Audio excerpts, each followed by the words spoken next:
Hello everyone. आज हम बात करेंगे दो स्टॉक्स के बारे में जो कि बैंकिंग सेक्टर से बिलोंग करते हैं।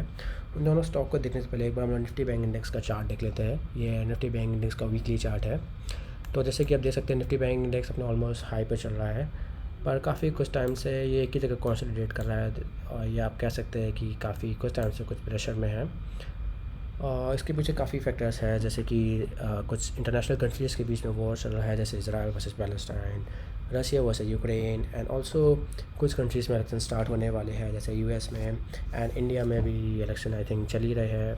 एंड इनका result next month starting week में इनका रिजल्ट अनाउंस हो जाएगा। ये सब जो फैक्टर्स होते हैं शॉर्ट टर्म के लिए काफ़ी वॉलेटिलिटी क्रिएट करते हैं।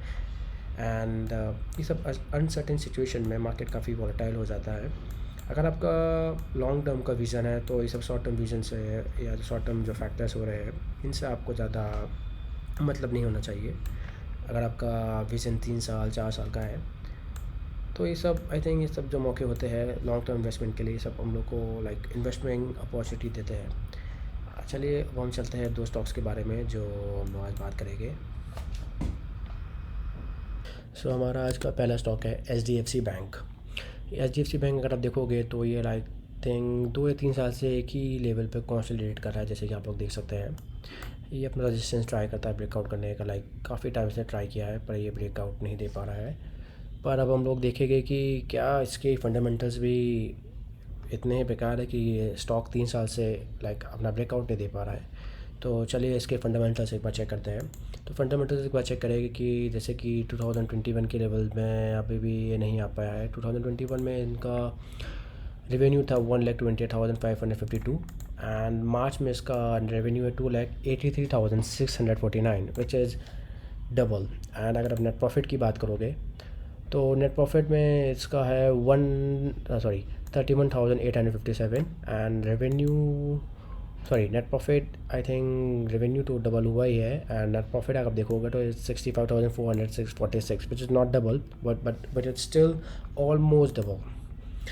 एंड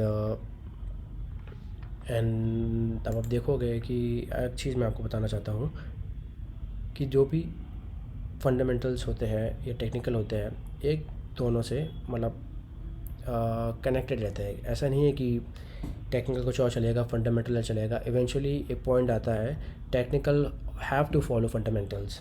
अब जैसे कि हम लोग HDFC बैंक के केस में देख रहे हैं, लाइक 3 साल में प्रॉफिट डबल हो गया है, रेवेन्यू डबल हो गया है। So I think there is a no point why this stock will not be double. अगर हाइपोथेटिकल सिचुएशन लेते हैं कि ये डबल नहीं हुआ तो फिर भी हमारा एक जो टारगेट निकालते हैं हम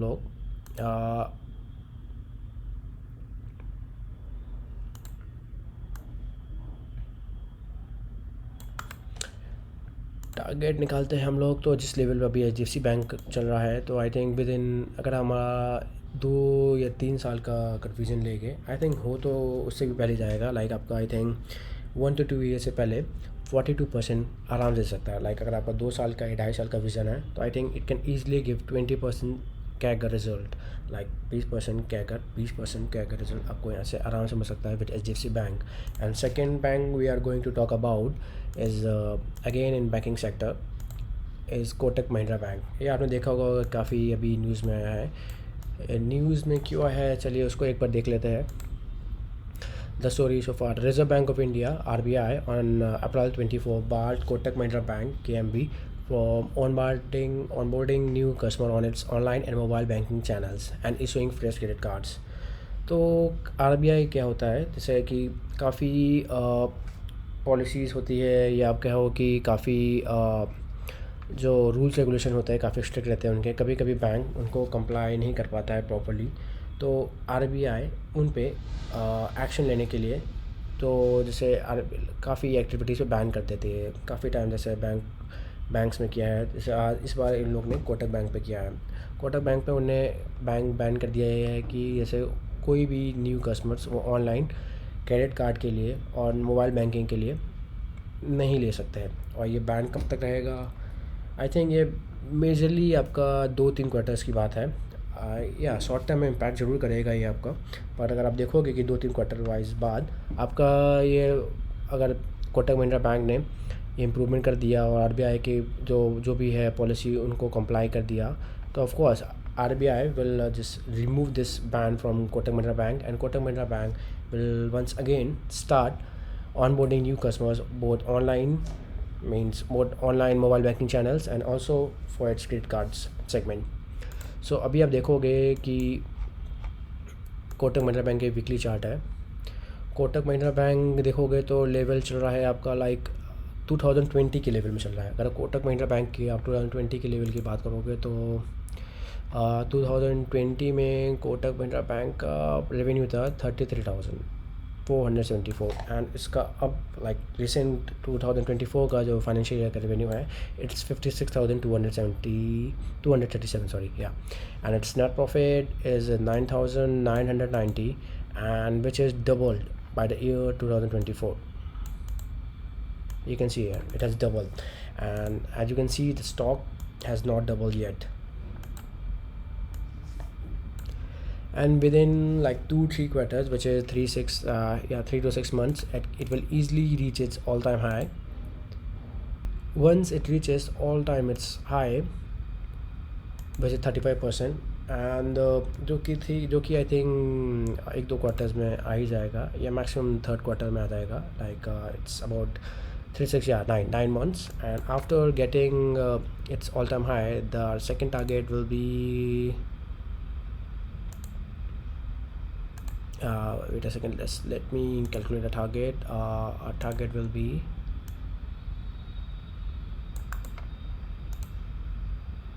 from here is almost 77, or you can say approx 80% in a bank like Kotak Mahindra Bank, which has a market capital of 3,26,586. या सो आप देख सकते हैं कि कोटक महिंद्रा बैंक जैसे कि बड़े बैंक्स में अगर आपका लॉन्ग टर्म विज़न है जैसे 3 साल 4 साल, तो ईज़िली आपको ये रिजल्ट्स जैसे 77.83 या अप्रॉक्स 77 आप कह सकते हो, ईज़िली आपको रिटर्न मिल सकते हैं. लाइक अगर आपका लॉन्ग टर्म पर्सपेक्टिव है, लॉन्ग टर्म पर्सपेक्टिव ऐसा की बात नहीं करूँगी 10 साल, मिनिमम 2 to 3 ईयर्स, क्योंकि जो हम लोग ने बात करी है HDFC bank and Kotak Mahindra bank दोनों की अगर आप वेटेज चेक करोगे इंडेक्स में, या अगर हम बात करें दोनों बैंक जैसे HDFC बैंक की और कोटक महिंद्रा बैंक की निफ्टी बैंक इंडेक्स में क्या वेटेज है, तो HDFC बैंक की बात करोगे 29.4, कोटक महिंद्रा बैंक की बात करोगे 7.91. सो आई डोंट थिंक कि बिना HDFC bank and Kotak Mahindra bank की चले निफ्टी बैंक इंडेक्स काफ़ी काफ़ी अच्छा चल पाएगा, क्योंकि अभी जो भी हम लोग को रैलीज आई है बीच में तो बेसिकली पब्लिक बैंक से आई है और प्राइवेट बैंक से बहुत ही कम आई है. पर अगर लॉन्ग टर्म देखोगे तो हमेशा प्राइवेट बैंक ने आपका पब्लिक बैंक से ज़्यादा ही रिजल्ट्स अच्छे दिए हैं, और आई डोंट थिंक कि ऐसा अब कुछ आने वाले टाइम पे कुछ चेंज होगा. अभी भी पब्लिक बैंक भी चल रही है, प्राइवेट बैंक भी चलेगी. काफ़ी टाइम से प्राइवेट बैंक नहीं चली है, इसके पीछे काफ़ी रीजन्स हो सकते हैं, जैसे कि FIs ने काफ़ी अपना पैसा कहाँ से काफ़ी हटाया है, मे बी उनको काफ़ी अच्छी अपॉर्चुनिटीज मिल गई है. पर वंस इलेक्शंस के रिजल्ट्स आ जाएंगे and globally situation will be normalised, तो हो सकता है वापस से बैंक्स आए, वापस से FIs आए, एंड FIs HDFC बैंक में आएंगे एंड कोटक महिंद्रा बैंक में आएंगे, and once again FIs will be entered into India market. we will see HDFC Bank and Kotak Mahindra Bank to just start rallying. I don't know particular time, जैसे कब भागेगी, हो सकता है 1 महीना टाइम लगे, हो सकता है 1 साल लगे, पर eventually what I think like 2-3 साल से अगर हमारा लॉन्ग पीरियड रहा तो हो सकता है उससे पहले रिजल्ट आ जाए. पर जो हम लोग रिजल्ट या हम लोग ने जो कैलकुलेशन किया है लाइक परसेंटेज वाइज क्या टारगेट हम लोगों को एक्सपेक्टेशन है वो ईजिली मैच हो सकते हैं. या one thing I want to tell कि I am not a SEBI registered analyst और एडवाइज़र. सो मेरे जो भी मैंने आपको यहाँ सिखाया है या बताया है उसको प्लीज़ आप ऐसा एजुकेशनल पर्पज से ले, एंड कोशिश करें कि मेरे या मेरे जैसे कोई भी जो कि सेबी रजिस्टर्ड नहीं है उनकी आप एडवाइस को बस एज ए एजुकेशनल पर्पज़ लें, ना कि आप उनके कहने पे इन्वेस्ट करें. क्योंकि बिना सेबी रजिस्टर्ड कोई भी आपको एडवाइस दे, अगर आप उनकी बात मान रहे हैं तो ये आपके स्टॉक पोर्टफोलियो के लिए काफ़ी नुकसानदायक हो सकता है. सो प्लीज़ सेबी रजिस्टर्ड की ही बात से सुन के अपने स्टॉक मार्केट में इन्वेस्ट करें। एंड ऑल्सो मैं तो ये आपसे ये भी कहूँगा कि उनकी बात भी सुने, एंड इवेंचुअली आपको आपका ही डिसीजन होना चाहिए कि आपको ये शेयर मार्केट में कौन से स्टॉक में पैसा इन्वेस्ट करना चाहिए, क्योंकि अगर जो लॉस होगा वो भी आपका ही होगा, जिन प्रॉफिट होगा वो भी आपका ही होगा।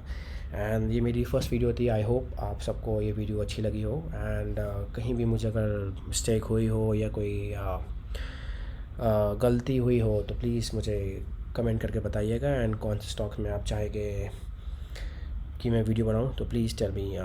Will see you guys in next video. Bye bye, thank you.